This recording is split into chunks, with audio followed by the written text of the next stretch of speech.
Breaking news coming at you from VR Dizzy today. Children have successfully taken control of Rec Room, declaring independence from the metaverse.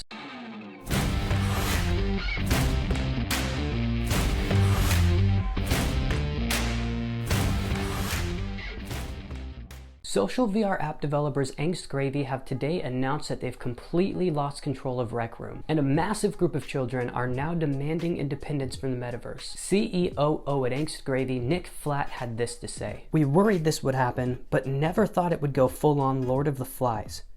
We tried tempting them out with some PSN store vouchers and custom Fortnite skins, but they just swore at us. At least, I think it was swearing. I couldn't understand most of it. We even sent in some highly educated old people in an attempt to repel them with political discussions and classical music. They later emerged pretty shaken and are now in therapy." Self-proclaimed underaged virtual revolutionist Lit Tim had this to say: "You largies are now just tourists in our house. You are welcome to visit with your limited understanding of illegal swears and substandard gaming skills. That is, if you've got enough energy after working all day in that job you hate." Reports are now coming in that hundreds of Rec Room refugees have fled to VR chat, some unfortunately getting lost and ending up in a place called Sanzar. The story is still unraveling, but we will keep you posted with every new update.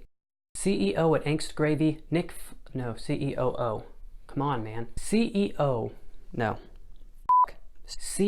Angst Gravy, it's double O. CEO at Angst Gravy, Nick's Flat.